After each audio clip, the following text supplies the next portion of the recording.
I stood in the exact same spot twice in my life, only a few years apart.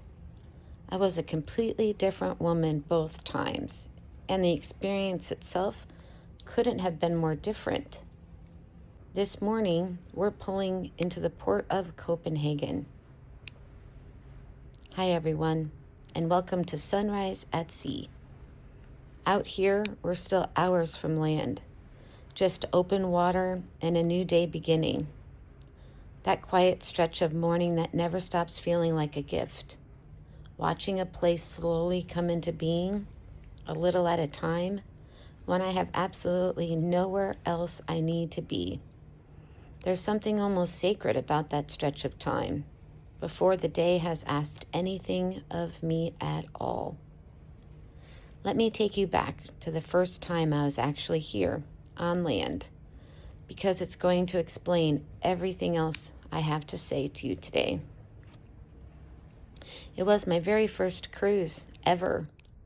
I had no idea what I was doing. Baltic itinerary on Holland America's Rotterdam, and Copenhagen was one of our very first stops. I signed up for the ship's excursion because that's what you do your first time out. You don't know any better. I remembered standing in the arena before we'd even gotten off the ship, waiting to be called forward with my group. A little sticker with the number 4 on my shirt so I'd know which bus was mine, like I was back in elementary school being handed off to the right teacher. Everything that day ran on somebody else's clock. 20 minutes here, 10 minutes there. We took a little boat out to see the Little Mermaid, and I think I looked at her for about 90 seconds before someone was waving us back toward the group. Get your photos, get back in line, get back on the bus. Then it was straight to Naven, that famous stretch of colorful buildings along the canal. The kind of view you've probably seen on a postcard, even if you've never been here. And I remember thinking, I could sit at one of these outdoor tables for an hour and just watch the boats go by. We got 12 minutes. 12. I know because I checked my watch 3 times. After that, it was the changing of the guard outside the palace, and by then I wasn't even really watching it anymore. I was doing the math on how many minutes until we had to be back on the bus, which, looking back, is such a strange way to witness something you'll probably only see once in your life. And here's the strange part. It was never the right amount of time. When I wanted to linger, we had to move. When I was ready to move on, we were still standing there waiting for stragglers, walking at the pace of the slowest person in the group, because nobody wanted to leave anyone behind, which, fair enough. But I remember thinking, even then, I didn't choose any of this pace. Somebody else did. I was just along for the ride, literally, being shuttled from one photo opportunity to the next, like a very well-organized parcel. At the time, I didn't think much of it. That was just how my whole life worked back then, too. Back to back, somewhere to be, and then somewhere else to be after that. I was so used to living by somebody else's clock that I didn't even notice I was doing it on vacation as well. It was just the water I was swimming in. Have you ever done that? Taken a day that was supposed to be yours, a day off, a vacation day, and somehow still let it run on somebody else's schedule? Somebody else's idea of how it should go? I came back to Copenhagen this week. Same city, same cobblestone, same water, same bicycles gliding past like nobody's ever in a hurry here. And this time, I planned absolutely nothing. I got off the ship with no map and no list and no schedule, other than when I needed to be back on board, because we don't want to miss the ship, right? I walked towards Naven, that same stretch of colorful buildings I'd been given 12 minutes for all those years ago. And I sat down at one of those outdoor cafes and I ordered a coffee. And I stayed there for over an hour. Nobody waved me back towards a bus. Nobody checked their watch on my behalf. I just sat there, in the same spot and let it be as long as I wanted it to be. I'll admit something to you, though. For those first 10 minutes or so, I felt almost guilty sitting there. Old habits are strange like that. Part of me kept waiting for someone to tell me it was time to move on. And when nobody did, I actually caught myself checking my phone out of pure reflex, even though there was nothing on it that needed anything from me at all. It took a little while for my body to believe that the guard had actually been called off, that nobody was coming to hurry me along. That feeling doesn't disappear overnight, even when you genuinely want it to. And I don't think anyone talks about that part enough. Maybe you know that exact feeling, that strange discomfort of finally having the still moment you've been wishing for and not quite knowing what to do with it, reaching for your phone or a task just to fill the silence, because silence itself feels unfamiliar. If that's you, I promise it's not just you. It just takes practice, like anything else. It took about 3 weeks, if I'm being precise about it, before that guilty flinch finally started to fade. 3 weeks of sitting in cafes and on cruise balconies, half expecting a tap on the shoulder telling me my time was up, or an alarm on my Google Calendar telling me it was time for my next meeting. Nobody ever came. Eventually, my body just began to believe it.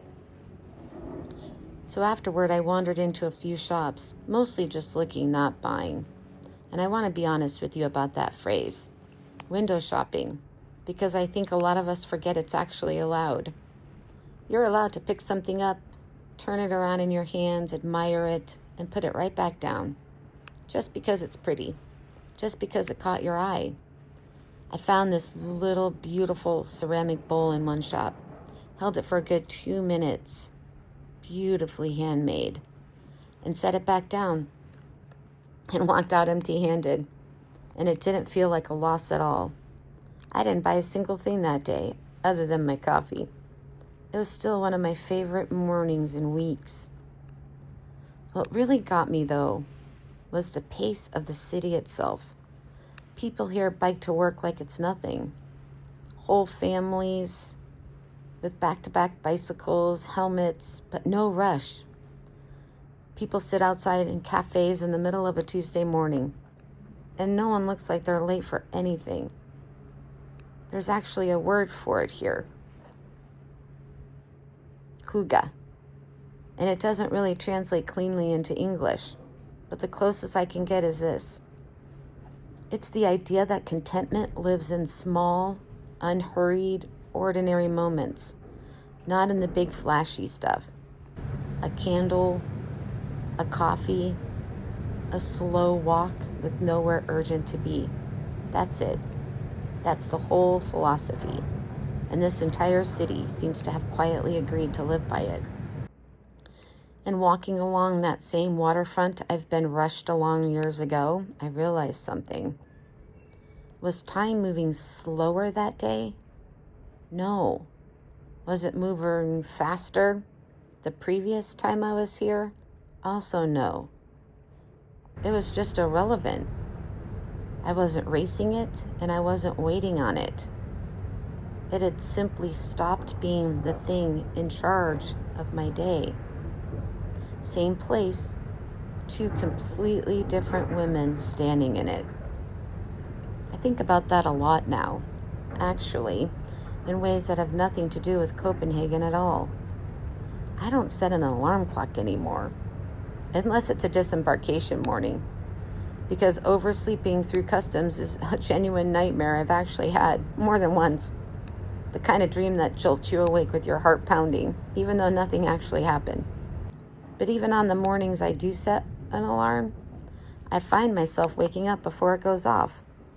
That never used to happen to me. Not once in my whole working life, no matter how early the alarm was set. And now it's just normal. My body wakes up when it's ready. And apparently, it's always ready early in the morning. Most days, I don't have a single thing on the calendar. I don't have a single thing scheduled. These days, I don't even schedule dinner, the gym, my spa appointments. I just show up and see what's available. And about 99% of the time, there's room for me.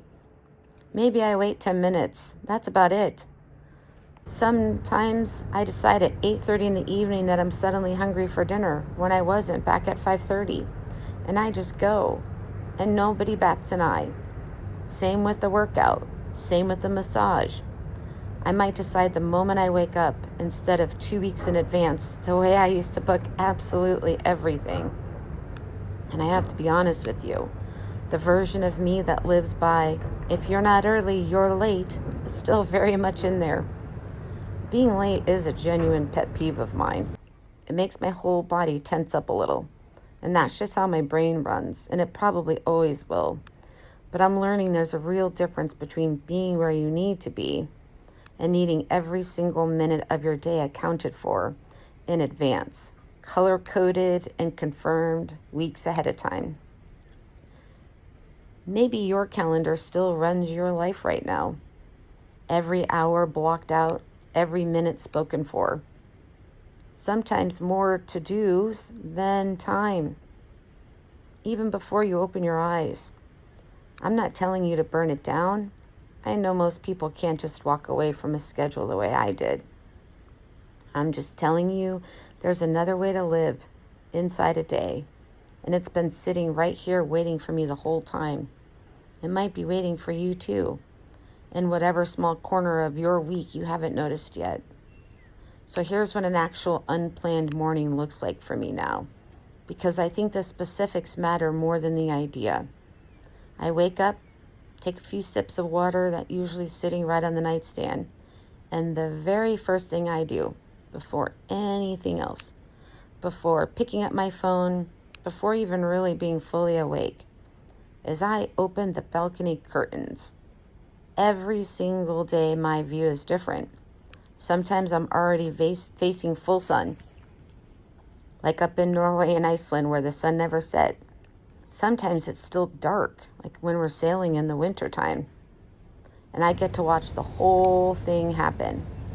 The light figuring out where it wants to come from, low and orange along the water.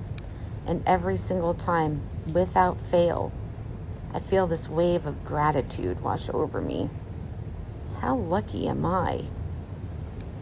That's genuinely the first full thought in my head most mornings. How lucky am I to get to watch this happen again in a brand new place for what feels like the 100th time, and somehow it never gets old. I order my coffee. Sometimes I get a pot of coffee. Sometimes I order a cappuccino with a splash of almond milk. I add my protein powder and creatine. It's a lot less glamorous than it sounds. Mostly just me squinting at a scooper trying to remember if I already added it. And then I either sit out on the balcony and let the breeze do whatever it wants to my hair, or my latest favorite is I climb back under the covers because it's been chilly, and I can just watch the water go by while I drink it from bed. Sometimes I can even see the sun rising from bed. Sometimes I hear the seagulls. Sometimes it's the pilot boat pulling alongside us. Sometimes it's just the ship itself, that low hum underneath everything, like the whole vessel is breathing. Most people aren't even awake yet. And then I ask myself one question. Is today a sea day or a port day? If it's a sea day, I have officially made 0 decisions, and that is the entire plan. If it's a port day, I decide right then, coffee in hand, whether I want a little structure or whether I want to just wander into the port and see where my feet take me. Some of my most favorite days have come from choosing to just wander. No hop on, hop off bus, no list, no places I need to be at a specific time. Just walking until something catches my attention and then following that instead. Sometimes it's a health food store because I'm always running low on something. Protein bars, protein powder, specific vitamins, local honey, which I swear helps with allergies. But when you get right down to it, sometimes it's postcards if I can find really good ones, because I write and mail them out to people who've asked for one from wherever I am. And there's nothing on earth that makes me happier than a truly awesome postcard rack. None of it is urgent. All of it is genuinely fun, precisely because none of it is urgent. One of my favorite wandering days ever actually was in a completely different port, when I turned down a random side street just because it looked interesting and found this tiny pocket garden tucked behind a church. Absolutely nobody else in it. Just me and a bench and about 30 minutes of nothing at all. I never would have found it with the schedule. I only found it because I had nowhere particular to be.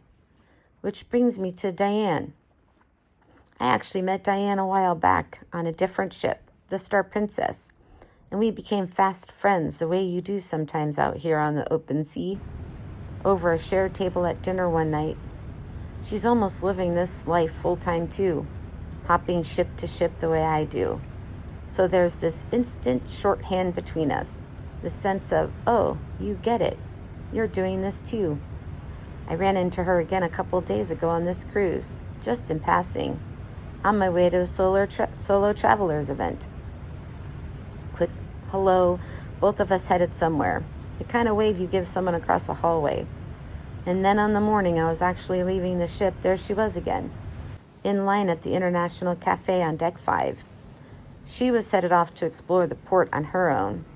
I had a car meeting me on an actual schedule for once, believe it or not, heading off the ship to spend a couple days on land. I'm actually going to be visiting Stonehenge tomorrow. But for those few minutes in that line, none of that mattered yet. We just talked. I ordered my egg bites, toasted twice, extra crispy, which is genuinely a tip, by the way. It works at Starbucks too. Plus that way you know they're hot all the way through and it settles. Better if you've got a long travel day ahead. Cappuccino with some almond milk and a water for the road. And we stood there and caught up like we had all the time in the world, even though neither of us actually did. That's the thing nobody tells you about when giving up the tight schedule. It's not just that you get more time back for yourself. It's that you actually start noticing the people standing right in front of you, instead of scanning past them on your way to the next thing. The way I definitely would have scanned right past that whole interaction years ago. Coffee in hand, eyes and brain already focused on my next task. I keep thinking about how different that felt from that Copenhagen excursion all those years ago. Rushing past and through a beautiful canal with 12 minutes to look at it because the schedule said so, versus standing in a coffee line with nowhere urgent to be yet, actually seeing someone, actually asking how she's really doing. I don't think doing nothing productive is really about doing nothing at all, if I'm honest. I think it's about finally being present enough to notice what's already happening around you. Somewhere along the way, a lot of us were taught that if a day doesn't produce something, it doesn't count. That rest has to be earned first. Then you have to justify a slow morning by getting something out of it. I don't believe that anymore.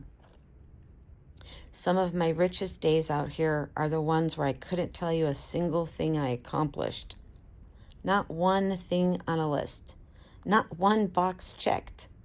And they're still some of my favorites. Maybe because of that, not in spite of it. Gratitude, it turns out, is not something that happens after you've earned it. It's just sitting there, waiting for you to slow down enough to notice it. If you're not there yet, if your days are still scheduled down to 15-minute blocks, and the idea of a wide-open, unplanned morning sounds more like a threat than a gift, I understand completely.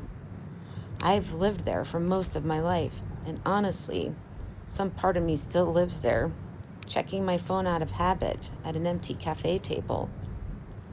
I'm not asking you to cancel your whole calendar tomorrow morning. I'm asking something much smaller. Notice one stretch of time this week that you didn't have to account for. Even 30 minutes. A red light. A waiting room. The 5 minutes before everyone else wakes up. Maybe it's the walk from the parking lot into the office. Phone still in your bag for once. Maybe it's genuinely just a shower, 3 extra minutes. Water nice and hot. Nowhere to be. And then let it be exactly what it wants to be, instead of immediately reaching for your phone or filling it with something that you think is supposed to be useful. I'd genuinely love to know what that looks like for you. If you get even a few unclaimed minutes this week, tell me in the comments what you did with them, or honestly, what you wish you'd done with them instead. I read every single one, and there's something really beautiful to me about all of us comparing notes on doing absolutely nothing. There's a word I keep coming back to for all of this, actually, and it's the word possible. Not perfect, not productive, just possible.